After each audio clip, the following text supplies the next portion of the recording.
Hey guys, welcome back to another video, and in today's video we're doing the Shrine of Secrets review for the 2nd of December 2020. Nearly the end of the year, we're nearly there. So this is the series where we go over the Shrine of Secrets in Dead by Daylight. There's 2 killer perks and 2 survivor perks. We go over what they do, what characters they come with, how they change the different tier ups, what characters they... I already said that, didn't I? Yeah, I did. Okay. And at the end I'll give my thoughts on which ones you should buy or put your shards towards. Keep in mind this isn't always the case. A lot of the times the perks will be bad, or they'll just be free characters. If this is mainly for DLC perks, that you normally have to buy the characters for the perks, and it just saves you having to buy the characters. So for example, Dark Devotion is a Plague perk, which is on here. I don't have Plague, but I already have Corrupt Intervention and Infectious Fright.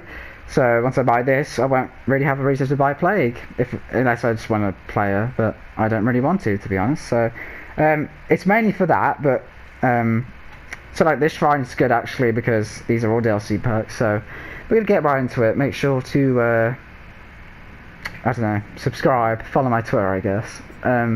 Anyway, this is Blood Warden, the first perk. This is a Nightmare Freddy Krueger perk, and this one's pretty fun. It's pretty situational.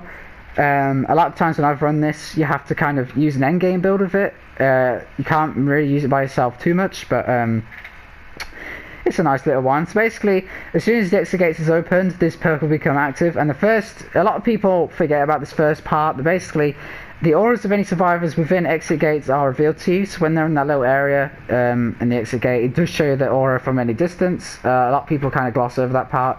Even if you don't get Blood Warden to work, I guess it's just good to have that information. Not really.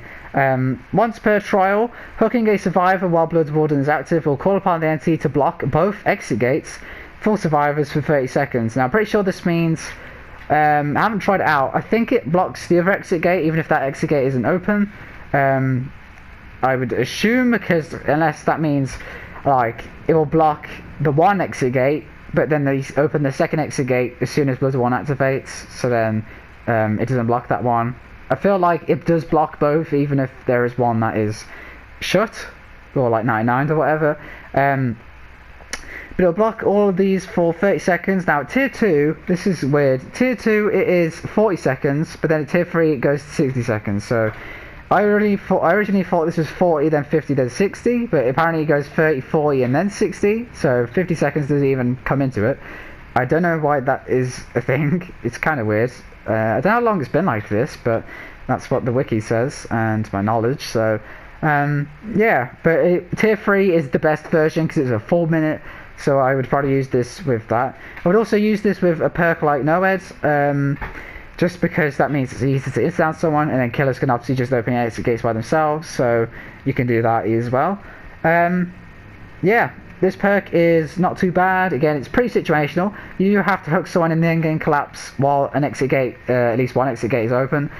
I feel like that's a hard requirement, but again, if you do combo that with Noed, then it's pretty easy to do, I guess. But yeah, I've used this a few times. I haven't used it a whole lot. I do have it, but yeah, it's fine. You know, it's pretty fun.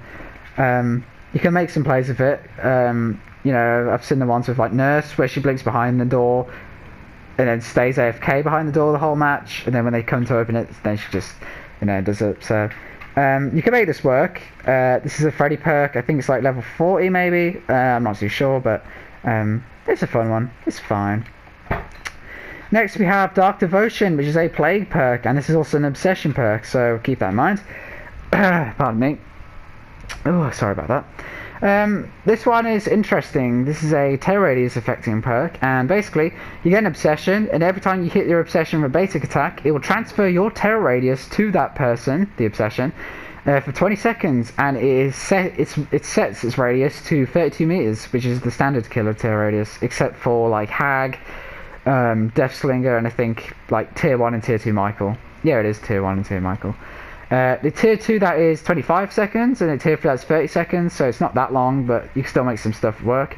You're granted the undetectable status effect for the duration, and the survivors with the transferred terror radius will also is considered to be inside the terror radius for other purposes. Okay, and the killer can obviously only be obsessed with one killer at a time, one survivor at a time, sorry. this one's pretty interesting. You combine this with a few things: monitoring abuse, distressing, overwhelming presence, unnerving presence, things like that. This is very common. You've probably seen on like Doctor or like is it Impossible Skill Check Doctor, or does that not work on that? I don't think it works on that actually. But with Doctor, obviously, his static blast depends on his tear radius, which means you can hit the obsession with your basic attack, and while you're undetectable, usual static blast, but then it will also, the static blast will come out of the obsession, so that's pretty interesting. Obviously this will also make other survivors just run away and stop what they're doing. Also you are undetectable for this duration, so you can, a lot of stealth benefits, and it's just typically a pretty fun perk. I really like watching gameplay of this. I haven't gone against it a whole lot, but when I have, it's really scary, because you'll hit the tear radius, and then you'll just see like Dwight run past, and you're like, oh my god, where is this killer? Because apparently they're right on top of me. And then the actual killer come by with no tear radius and make you crap your pants. So it's pretty interesting. So again, a lot of killers this works well with certain perks, like I said, distressing, unnerving, things like that. It does say the survivor of the transferred tear radius is also considered to be inside the tear radius for other purposes. So keep that in mind. But yeah, generally it's a pretty fun one. I'm not sure when it will be too useful.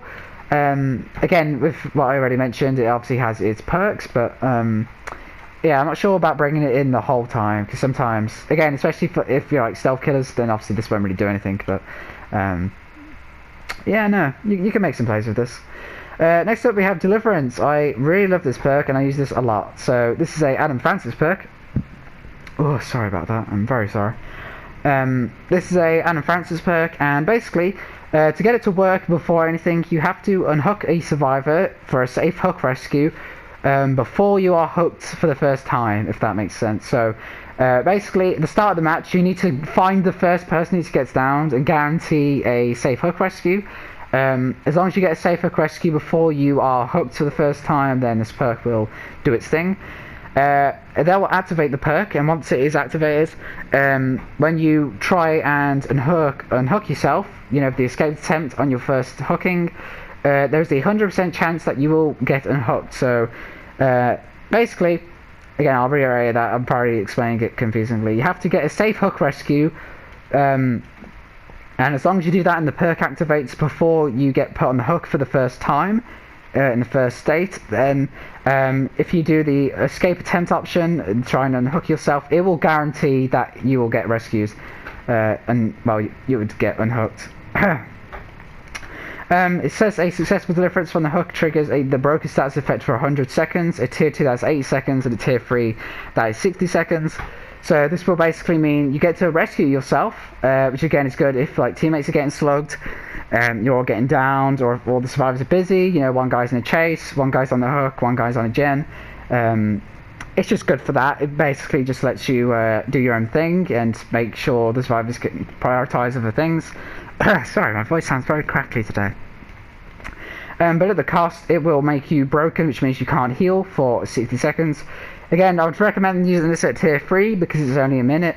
The other times obviously add a bunch more time on, so the less time you are broken, the better, I would say. So it's a nice trade-off, you know, you get to rescue yourself, but you also cannot heal for a while. So again, this has saved my ass a lot. I use this perk quite a lot.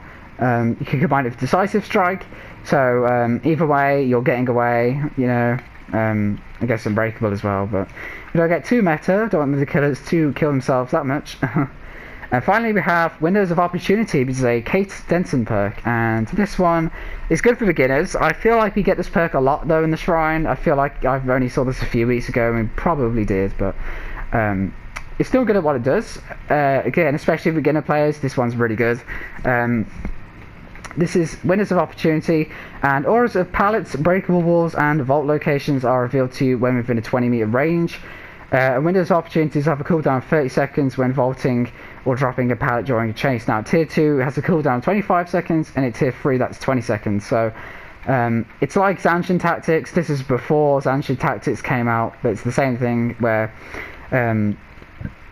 during the whole match, like it says, windows, pallets, and also breakable walls most recently, you'll see their auras, and yeah, pretty much. it will just tell you within a 20 meter range. So if you're in a chase, you can quickly look around and see what loop to go to. You can find where things are. But again, like I said, when you do vault or you drop a pallet in a chase, if it stuns the killer or not, it will deactivate the perk and you have to wait 30 seconds before the auras become readable again. So this is really good for beginning players, learning loops, learning pallet spawns, learning loop spawns, learning where windows are and how you can obviously work around that and everything, and just generally just finding out where to go if you find yourself about to get chased. You know, if you're on a gen and you see the killer coming towards you, you can run off and you'll know where to go. But obviously experienced survivors, or mediocre survivors at least, will already know this knowledge. So yeah, but it's just a nice little confirmation. And again, Zanshin tactics is the same, but for killer you'll just see locations and things like that. So it's cool. Yeah, it's fun. So guys, we're going to go for what perks I would say to buy in the shrine. And for survivor, I would probably say Winners of Opportunity. I would say it's like the most useful one. Good for beginner survivors, either for mediocre survivors, or for killer mains who want to start trying to play survivor or play a bit more. This perk is good. I think all of Kate's perks in general, except for Boil Over, are good for like newer players, or just, you know, not taking it too seriously, I guess, just there just to make some plays and whatever. So I like using this one. I don't really use it a lot though. But sometimes I use it with like other perks like Dance With Me, Quick and Quiet, things like that, Vault builds, things like that. So yeah. And then for killer, I'm not sure I would say any. Obviously buy these if you want. I'm going to get Dark Devotion after this just to finish that set and start experimenting around with it a bit, because I don't want to buy Plague, and I already have forever 2 perks anyway, so I might as well just get this. Saves me put some money on for Plague. But I'm not sure. This one again is pretty fun, and again both of these are kind of just like situational. Well, not situational, but like both of these aren't commonly used and they're fine. But I don't know.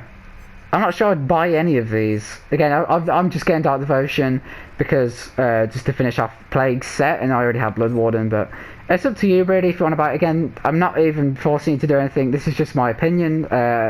I don't have every single perk in the game, and I haven't played with every single perk in the game, and I haven't played against every single perk in the game, but it's just my thoughts. I'm just, you know, guiding you, I guess. Obviously, if you're like me, you just kind of use your shards, mainly just for, I just use them mainly just to get extra blood points, to be honest, but yeah. I'm not sure I'd buy any killer ones this week. I would say definitely get Winners of Opportunity, but if you're not into that and you already experienced the game, if you don't already have Deliverance, I have to recommend Deliverance, because God is so good and you will see the impact it has if you use it properly. And it's just, God, I really love this perk. I use it so much. It's so great. It's definitely my top 10, I think. But anyway guys, that's going to do it for this video. I hope you enjoyed. The recent chapter, Binding of Kin, came out. I have not brought it. I don't plan on it anytime soon. The killer doesn't interest me a whole lot, but I mean the power is interesting as heck. The power is very interesting and cool. But yeah, I don't know. I'm just not very committed. So I'm not very like, I wasn't super hyped waiting for this chapter to come out. I was just like, oh, that chapter came out. That's cool. But yeah, maybe I'll make a video on it. Hope you enjoyed, and yeah, I guess I'll see you in the next one.